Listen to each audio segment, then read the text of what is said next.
Hi, everyone. We are Team 4, and our partner is Habitat for Humanity International. Our project focuses on expanding HFHI's carbon footprint mapping and mitigation program. Our team is comprised of myself, Megan Good, Andrew Timmons, Jesse Vega Perkins, Leah Delaney, and Marissa Zellup. Our client liaisons for HFHI are Molly Berg and Tom Phillips, and we have Andrew Hoffman and Bo Miller as our advisor and consultant respectively.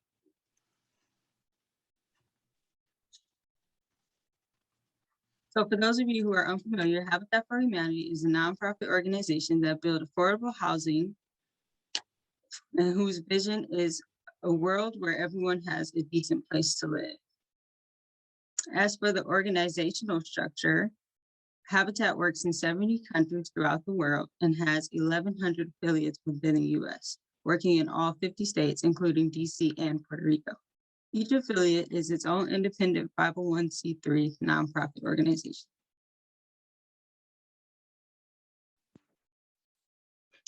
Yeah, so what's the key challenge that Habitat is facing in relation to this project? Just to provide some context, currently the building sector is responsible for 39% of global carbon emissions. And this year, Habitat released a climate position statement reaffirming their focus on climate resilience, equity, and mitigating their impact on climate change. And as a part of this commitment, Habitat wants to understand the carbon footprint of their construction projects in order to identify hotspots and develop best practices to reduce carbon emissions. However, considering funding limitations, the wide array of affiliates in the US, and the lack of a framework, simply knowing where to start has been quite the challenge. So as a result, Habitat launched the Carbon Footprint Mapping and Mitigation Program, and it is piloted this year with several affiliates in Michigan. And so they've been focused primarily on conducting a life cycle assessment for one of the builds, as well as collecting information on materials used and construction practices to provide a measurement baseline. So we just wanted to highlight, as illustrated in this diagram here, that the carbon footprint mapping and mitigation program is really focused on the materials production and construction phases of the building life cycle. And this is because generally when it comes to sustainability, Habitat has historically been very focused on energy efficiency in the use phase. They require at a minimum that builds are built to an Energy Star standard and are very focused on efficiency. So this project is really about taking those sustainability efforts one step further by focusing on the materials and construction phases, which Habitat has a fair amount of control over.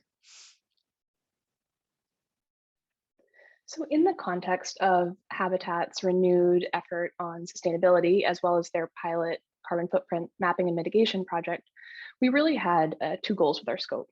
One was to situate this carbon footprint mapping and mitigation project in the context of the larger building industry and understand where it fit in and what it would contribute. We also wanted to understand the opportunities, facilitators, and barriers to implementing this project within Habitat. So with this in mind, we really had three deliverables. One was a green building standards guide, a state of the evidence of what's currently happening within the industry. We also had a summary of research and recommendations regarding the carbon emissions project itself and the path forward. And third, we interviewed stakeholders throughout the company and provided these results to our client as well. So our project deliverables were really divided into three phases.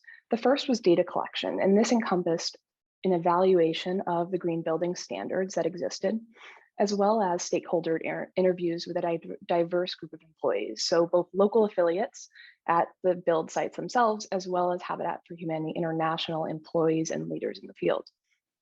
Then there was phase two, which was synthesis. And so this encompassed the interview transcription as well as an inductive analysis of the interviews to capture themes that would contribute to our research. And then we had phase three, which was recommendations. And this is really what our deliverables came together in. So through an iterative process of work sessions internally in our group, as well as with feedback from Habitat, our Habitat clients, we were able to draft recommendations as well as come up with a document for a path forward and where we saw the future of this project going. So to go a little bit more into detail about the research itself, first was that green building standards. And so we did a pretty comprehensive analysis of what existed right now in the field. And as you'll see on the slide, a lot of these standards are known and some are lesser known.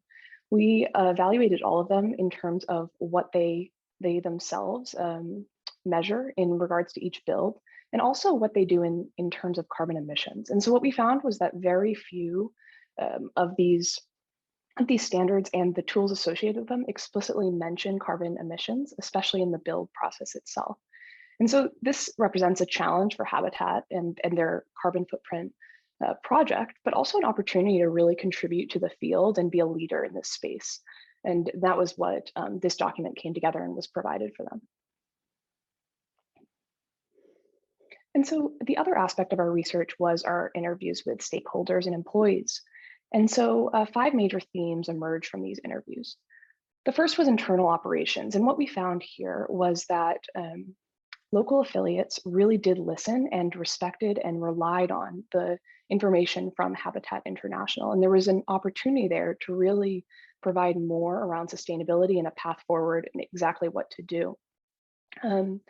We also found that affiliates themselves had an interest in sharing information from site to site and from affiliate to affiliate, and that there wasn't already an existing structure for doing so that in the future we suggested moving forward with.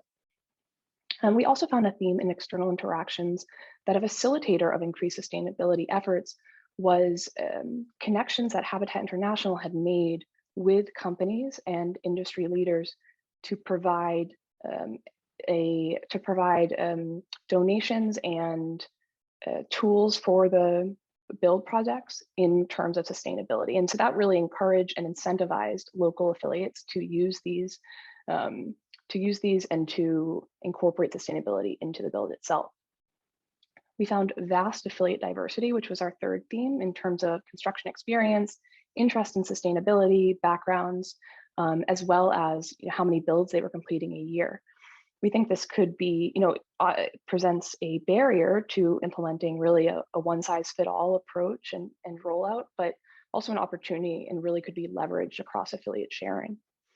The fourth theme, carbon mitigation, we found that most people were interested in carbon mitigation and could get behind this new approach and the future that Habitat was taking, but that some people didn't exactly know how they would incorporate it themselves and what that would mean for their local sites.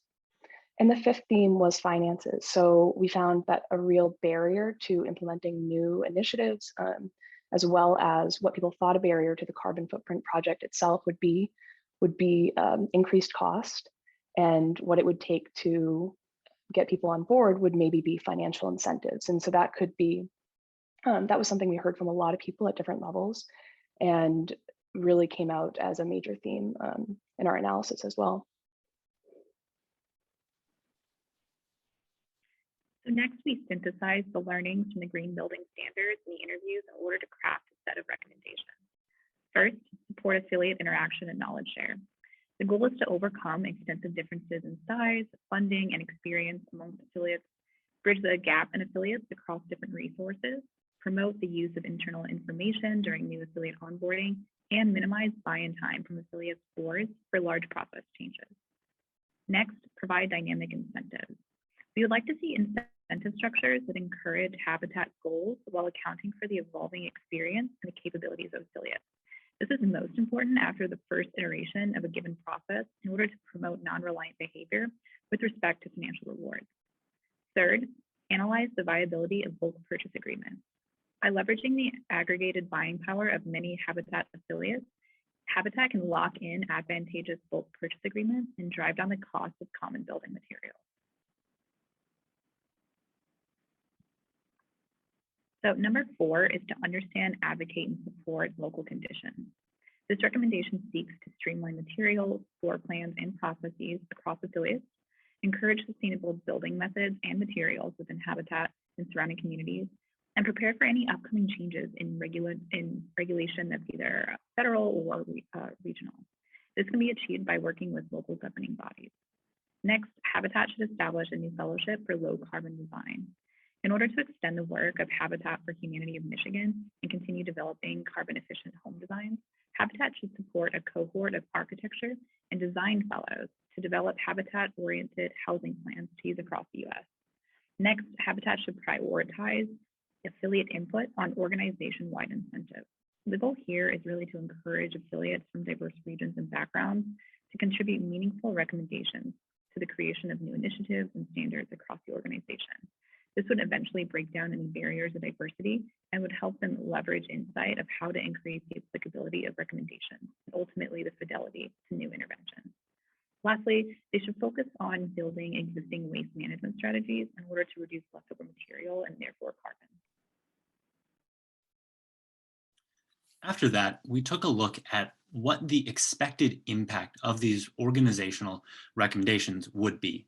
And when we boiled it down, what we really saw was that the fundamental impact was leveraging the human factor and putting the diversity and perspectives really at the forefront. So one aspect of this was really leveraging the affiliate diversity. So as mentioned, affiliates have a wide range of operational, funding capacities and serve a wide variety of communities. So we really wanted to make sure that that affiliate diversity came through in our recommendations, and we strengthened that affiliate diversity. The second point was really on building out explicit communication pipelines, partly between HFHI and affiliates, but also between state organizations and also between affiliates. So that really gets to the affiliate sharing that was talked about previously. And that really gives the opportunity for good ideas to spread and for good ideas to remain integrated into the organization. And then a third aspect of that, excuse me, is really leveraging proven strategies that have worked at a small scale. So affiliates across the board mentioned different ideas and opportunities. And so we try to implement policies and recommendations that really leverage those strategies that have already worked. So proposed next steps. One first part is really taking a look at the first year of the program. So we did a lot of work interviewing with these affiliates and trying to understand their perspective and teasing out some of the opportunities and barriers which they see in their organization. And so we would really encourage the next cohort to take a look at these interviews and try to really understand the affiliate's perspective. A second component is diving into the technical research. So a part of the process that we worked through ultimately led us to focusing on the qualitative side. But the next cohort will have the opportunity to really dive into this quantitative data that's coming out of the LCA process and really help support the technical research and figuring out very specific quantitative recommendations that can be achieved. That can be implemented. And then finally, facilitating the suggested list of recommendations. So there are a lot of components to these recommendations, and the next cohort could really help support HFHI as they attempt to roll these out. So finally, an acknowledgement. This work was supported by the Dow Company Foundation through the Dow Sustainability Fellows Program at the University of Michigan. We want to say a huge thank you to our clients, Molly Berg and Tom Phillips, and our advisors, Andy Hoffman and Bo Miller, for their support. Thank you so much.